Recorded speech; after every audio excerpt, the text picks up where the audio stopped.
Greetings, ladies and gentlemen and friends. This is Interesting Ideas. I'm Stan Houston. I'm back on this Monday, September 4th, which in the United States of America is the day in which we honor those people who labor. It's called Labor Day.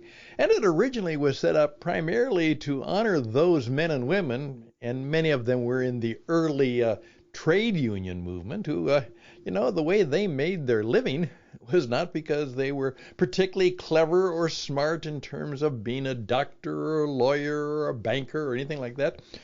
It was those men and women who actually made everything work because they worked. It was their body, mind, strength, and the fact that they did hard labor.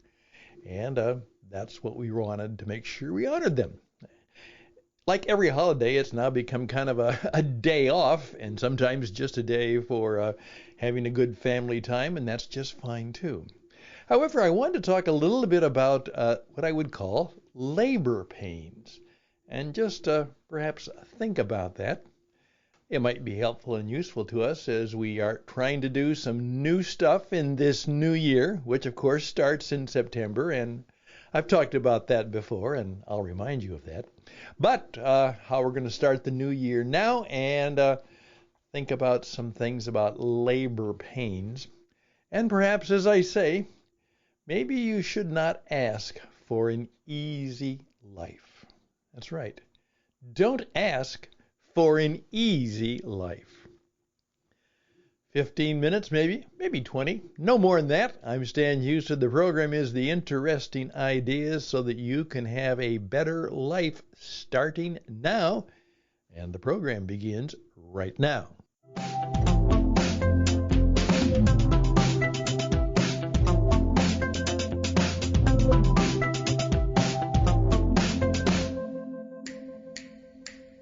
This morning I sat down and in my early morning meditation time, I usually on Monday or Sunday night write a handwritten letter to my two daughters. It's just good for me to get out one of my favorite fountain pens and an old nice piece of stationery.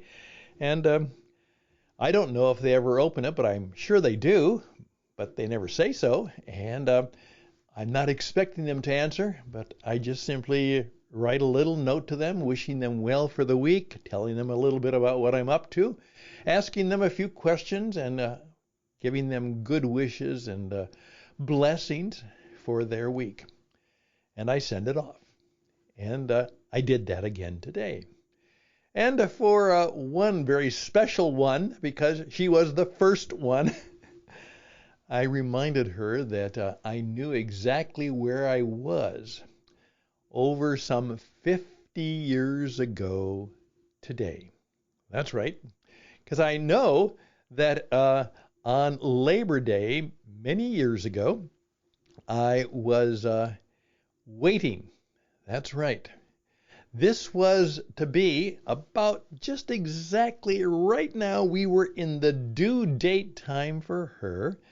And because I had just received a new job, which I was very grateful for, and there's a long story behind that, I was working at my new teaching job, and my wife, Karen, who was very, very pregnant, she was staying with her parents in a city where she grew up, a little town called Cambridge, Minnesota.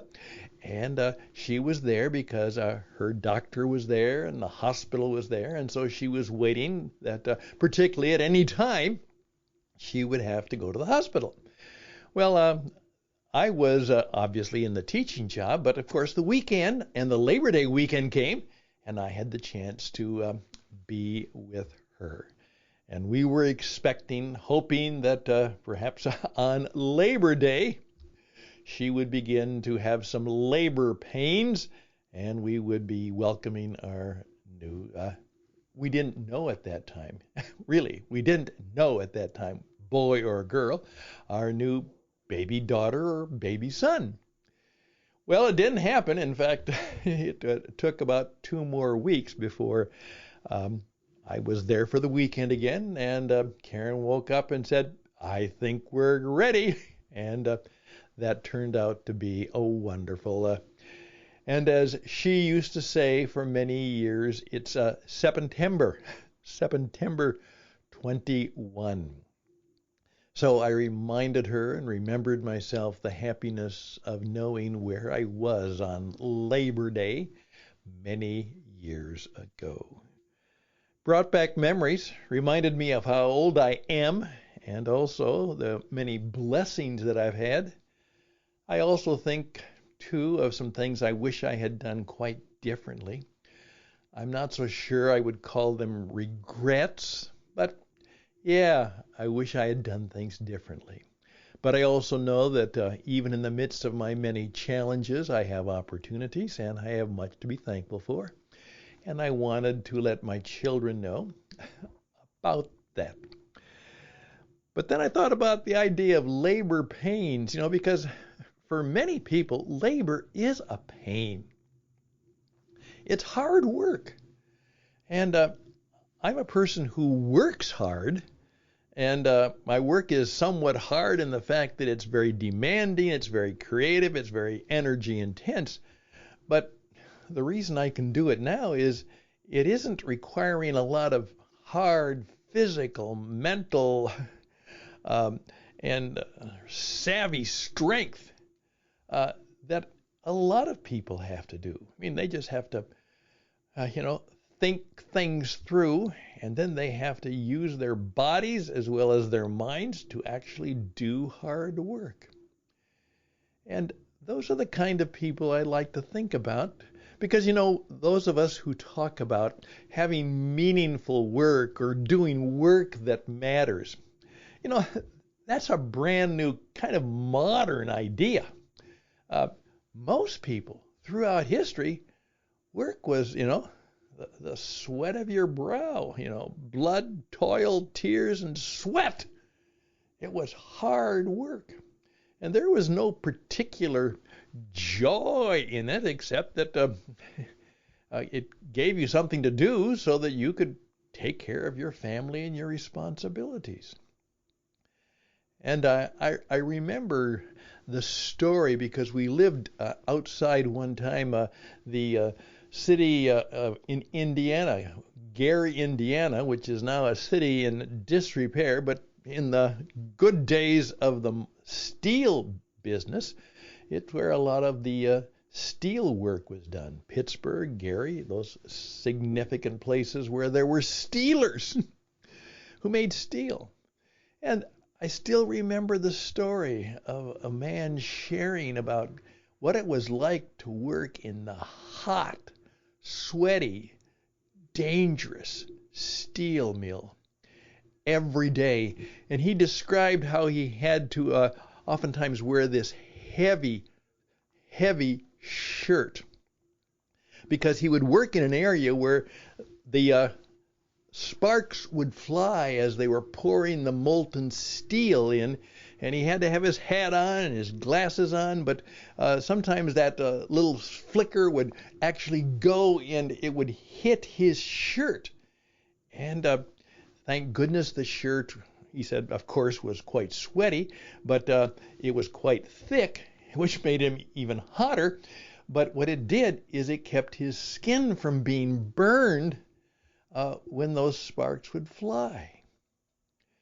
And then he would go home, and he had about 2 or 3 of those shirts, he said, because right away he would have to, his dear wife would wash his shirt and then give him the one for tomorrow that he would wear, because then she would dry it out and she would then have to by hand sew up each little hole that the sparks had made in his shirt so he could have that for the next day. I thought, and I remembered that. Talk about labor pains. And doing that 5, 6 days a week, 8 to 10 hours. And then going home, obviously tired, exhausted, obviously with some pain, and also knowing that what are you going to do tomorrow? You're going to get up and you're going to do the same thing. And you're going to do that every day. And you're going to do that for 20 or 30 years. And then hopefully you'll retire. Maybe, if you're lucky. And as one of my old friends said on his retirement day, I remember this so well. He'd worked very hard on the railroad. And when he was 65, he retired. And we were at his little retirement party. And he'd had a difficult life. And he said, "Stan, finally, I don't have to go to work. Oh, and hopefully I'll get 5 more years where I can visit my children and go to Florida and visit my brother once a year." And that was his ambition. That was his ambition after years and years of hard work. Hey, I just mentioned that because I think it's rather important for those of us who are fortunate enough to have some of the work that we think matters, that is not that terribly difficult, hard labor work, to be very, very thankful. But to be more than thankful, to be grateful for those men and women who actually produce the stuff of life, in which the reason we have it is because their labor is hard, often painful, and oftentimes dangerous. I remember again the story of one of the governors of Minnesota. His name was Rudy Perpich, and he grew up on the Iron Range of Minnesota. And that was a tough life, tough life. Not only was it really cold in the winter, 30 or 40 below zero and things of that nature, but working the mines was tough, and you never knew if there going to be a strike.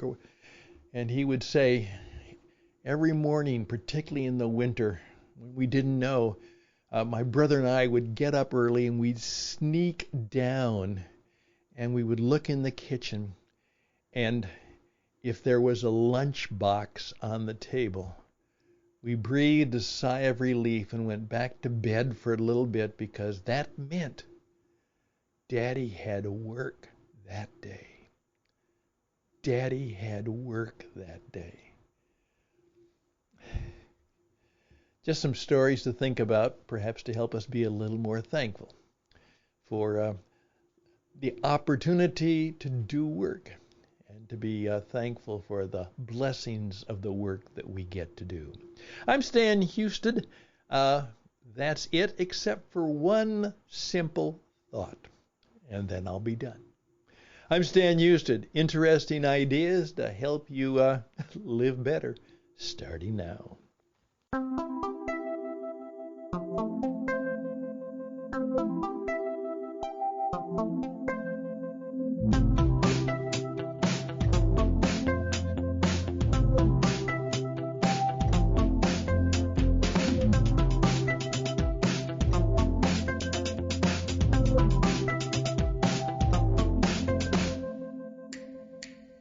Okay, I took a sip of coffee and then got my reading glasses on. From one of the meditations that I oftentimes read in the morning. This is by a man named Phillips Brooks, and he was a pastor in Boston. A very significant, he would say he was lucky. He had great work to do, loved it. Everything about it was wonderful. But he also knew something about life, and there is a line that he had that I sometimes go back to. And he says, "Do not pray for easy lives." Yeah. A lot of us, we would like life to be easy.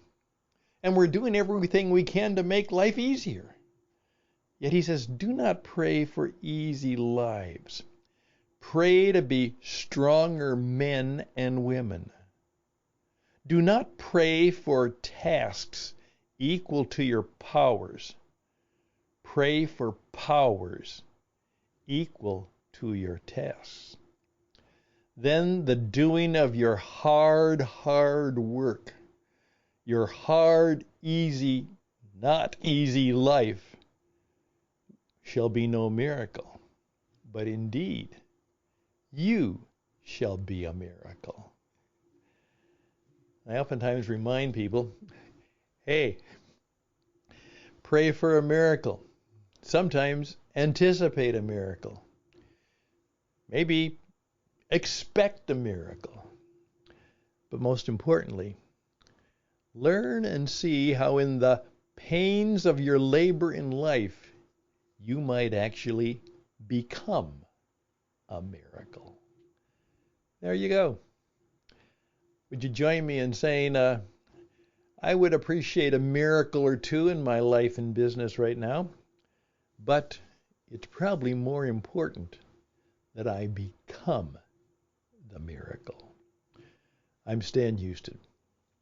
Interesting ideas, and we'll be back.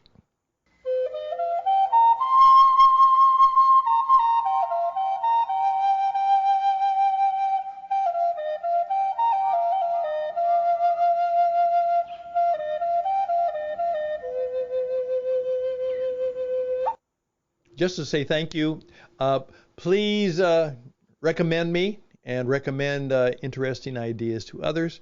Also, remember that when it comes to life and business, I am I'd like to say, the creator of How to Be a World-Class Business Coach. That's right. For those of you who are leaders and want to be leaders, and you want to be at your best, and if you are a leader today, you have to learn how to coach your people. Not just boss them, not just manage them. Anyone can do that. And most of them do it poorly because they don't know that leadership is a coaching responsibility. If you want high performers, you have to coach them because high performers want leadership. They don't want bossship. So just something to think about, and we can help you do that.